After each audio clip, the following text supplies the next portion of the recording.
खूम हरा धन्यानंतर अजून एक जी प्रसिद्ध डिश आहे जी आपल्याला मेनू कार्डमध्ये हमखास भावीशी वाटते ती म्हणजे आचारी सब्ज कुर्मा। आणि या कुर्म्यासाठी आपण आधी साहित्य काय काय घेतलंय ते पाहून घेऊ। साहित्यामध्ये आपण घेतलेलं आहे गाजर, फ्लावर आणि फरसबी या तिन्ही भाज्या आपण याच्यात वापरणार आहोत।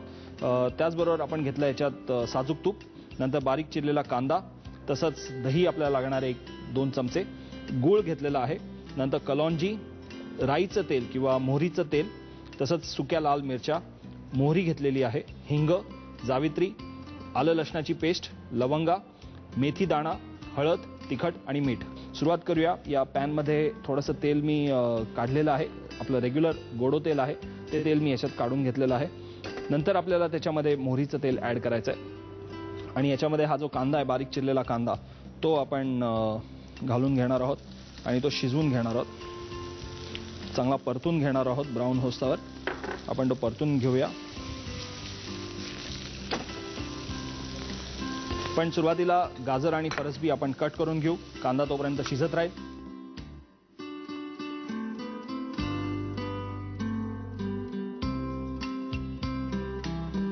फरसबीला सुद्धा आपण तसंच डायमंड कट देणार आहोत। त्या अगोदर कांद्याकडे थोडंसं लक्ष देऊ। कांदा मस्त परतला जातोय। आता याच्यामध्ये आपल्याला घालायची ती म्हणजे आल्याची पेस्ट, नंतर लसणीची पेस्ट,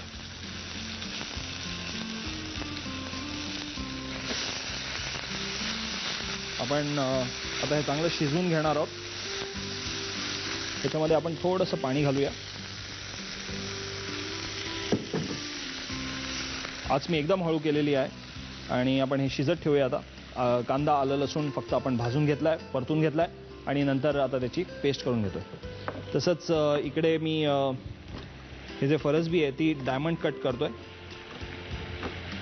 फर्स्ट क्लास। फरसबी कट करून झालेली आहे, गाजर कट करून झालेला आहे, ग्रेव्ही आपली शिजते। कांदा आणि आलं लसूण चांगलं मी परतून घेतलेलं आहे एका थोड्याशा तेलामध्ये। त्याच्यामध्ये आपण घालूया अजून थोडंसं पाणी, कारण आता ते चांगले शिजली आहे। आणि या कांद्या आलं लसणाच्या पेस्टमध्ये मी ही जी भाजी आहे सगळी जी आपण इकडे कट करून ठेवलेली आहे ती सगळी भाजी मी याच्यात ॲड करतोय। आधी आपण घालणार आहे त्याच्यामध्ये गाजर, कारण गाजर शिजायला जरा जास्त वेळ लागेल, त्यामुळे आपण आधी फक्त गाजर घालणार आहोत। गाजर थोडंसं शिजायला लागला की नंतर आपण त्याच्यामध्ये फ्लावर ॲड करूया आणि नंतर शेवटी अगदी फरसबी। गाजर आपण थोडं शिजून देऊ। आपण याच्यामध्ये अजून पाणी मात्र जरा भरपूर प्रमाणात याच्यात घालायचं आहे, त्यामुळे पाणी आपण ह्याच्यात घातलेलं आहे। भाज्या आपल्याला सगळ्या त्या ह्याच्यातच शिजवायच्यात। या पॅनमध्ये आता आपण आचारी मसाला जो आहे तो गरम करणार आहोत। ज्याची टेस्ट आपल्याला ॲक्च्युली हवी आहे ती टेस्ट आपण मिळवण्याकरता या पॅनमध्ये आपण हा कंप्लीट आचारी मसाला वेगळा त्याची फोडणी बनवणार आहोत। त्याकरता आधी लागेल आपल्याला मोहरीचं तेल, जे जरा जास्त प्रमाणात घ्यायचं आहे। आपण इतर वेळेला जेवढं तेल घेतो त्याच्यापेक्षा दुप्पट तेल घ्यायचं आहे, म्हणजे ह्याच्यात मी जर का 2 चमचे तेल वापरलं असेल तर याच्यामध्ये आपण 4 चमचे तेल घेणार आहोत।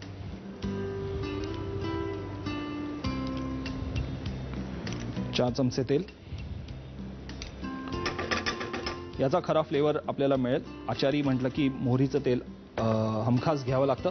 नंतर आचारी मसाल्यामध्ये आपण घेणार आहोत त्याच्यात गूळ, तसंच थोडीशी मोहरी, हिंग, जावित्री, मेथी दाणा आणि कलौंजी। तेलाचा घमघमाट चांगला पसरलाय। सुरुवात करूया आधी हिंगापासून।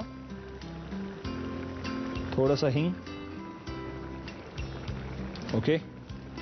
हिंग तडतडून झालं की आपण याच्यामध्ये घालूया मोहरी, 1 चहाचा चम्मच।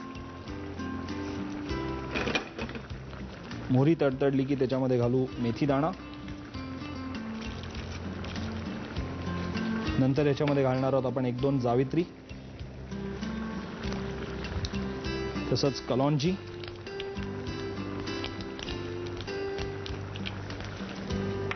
आणि आपल्याला याच्यामध्ये फक्त गूळ घालायचा आहे। आपण थोड्याशा छोट्या आचेवरती ही फोडणी जरा गरम करत राहू। गाजर थोडंसं शिजलंय, त्याच्यामध्ये आपण घालूया हा फ्लावर,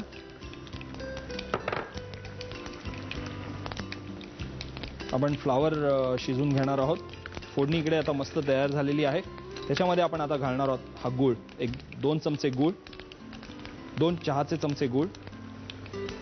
याच्यामध्ये आपण घातलाय अगदी 2 छोटे चमचे किंवा चहाचे चमचे गूळ आणि आता याच्यामध्ये घालणार आहोत आपण थोडंसं हे पाणी. त्याचं टेम्परेचर थोडंसं डाऊन करून घेणार आहोत. First class.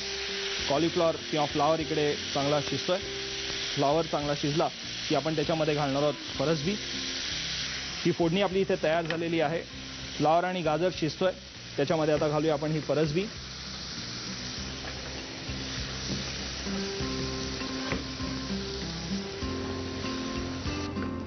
याच्यामध्ये आपण हा जो हळद तिखट मसाला आहे तो ऍड करूया. थोडीशी हळद, काश्मीरी तिखट,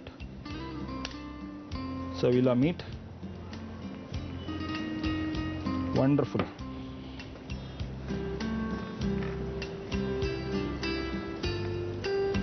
या आता भाज्या आपण फक्त एकदा शिजवून घ्यायच्यात. त्याला उकळी आली की आपण हा जो आपला फोडणी आहे, आचारी फोडणी, ती आपल्याला याच्यात ऍड करायची आहे. ग्रेव्हीला चांगली उकळी आलेली आहे. भाज्या पण ऑलमोस्ट आता शिजलेल्या आहेत. त्यामुळे आता आपण हा जो आचारीचा मसाला होता तो आपण याच्यात ऍड करतोय. लवली. कंप्लीट आचारी फ्लेवर आपल्याला या भाजीमध्ये आता मिळणार आहे. आपण ही भाजी उकळतच ठेवूया. नंतर ह्याच्यामध्ये परत 1-2 चमचे दही आपण मिक्स करणार आहे. त्याला थोडासा दाटपणा येण्याकरता फेटलेलं दही वापरणार आहे आपण. अगदी थोडंसं दही वापरतोय. ह्याच्यात काजूची पेस्ट किंवा कुठल्याही ड्रायफ्रूटची पेस्ट अजिबात वापरलेली नाहीये. आज मी बंद करतो कारण आता फक्त आपल्याला फोडणी द्यायची आहे, ती म्हणजे साजूक तुपाची. भाज्या सगळ्या शिजलेल्या आहेत. आपली ही कुर्मा ग्रेव्ही तयार झालेली आहे. आता या फोडणीच्या ह्याच्यामध्ये आपण थोडंसं साजूक तूप वरनं ऍड करू. आचारी सब्स कुर्मा. साजूक तूप साधारणतः 1 चहाचा चमचा. त्याच्यामध्ये कुठलाही मसाला घालायचा नाही आहे आपल्याला. फक्त हे तूप मेल्ट करायचं आहे आणि गरम झालेलं तूप या ग्रेव्हीमध्ये मिक्स करायचं आहे. लवली. रंग फार सुरेख आलेला आहे. आय एम शुअर चव सुद्धा तितकीच छान झालेली असेल आणि तुम्ही अगदी अशीच्या अशी तुमच्या घरी ही रेसिपी रेप्लिकेट करू शकता. तुम्ही आता कंप्लीट प्रोसेस तुम्ही बघितलीच. रेसिपी मी कशी बनवली हे बघितलंच आहे. फायनली आता आपण ह्याच्यावरती घालतोय ते म्हणजे हे साजूक तूप. हा साजूक तुपाचा खमंगपणा या डिशमध्ये येणं आवश्यक आहे. आणि वाह, लवली. आजचा माझा मेनू एकदम क्लिअर मस्त झालेला आहे. मी हे खायला आता तयारच आहे. पण तुम्हाला जर काही रेसिपी बनवायची असेल तर साहित्य आणि कृती लिहून घेणं आवश्यक आहे. ती झटपट लिहून घ्या.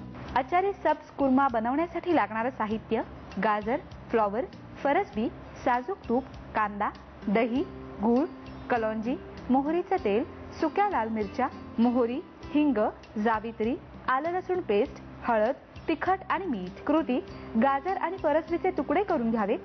कढईमध्ये तेल गरम करून कांदा, आलं पेस्ट, लसूण पेस्ट आणि पाणी घालून मिश्रण शिजवून घ्यावं. त्यामध्ये गाजर, फ्लॉवर आणि फरसबीचे तुकडे घालावेत. या मिश्रणामध्ये पाणी, हळद, तिखट आणि मीठ घालून एक उकळी काढावी. दुसऱ्या पॅनमध्ये 4 चमचे मोहरीचे तेल गरम करून त्यामध्ये हिंग, मोहरी, मेथी दाणा, 1-2 जावित्री आणि कलौंजी घालून फोडणी गरम करावी. त्यामध्ये 2 चमचे गूळ आणि पाणी घालून मसाला शिजवून घ्यावा. ही फोडणी भाज्यांच्या मिश्रणात ओतावी. त्यामध्ये फेटलेलं दही घालून भाजी शिजवून घ्यावी. साजूक तुपाची फोडणी भाजीवरून घालून डिश सर्व्ह करावी.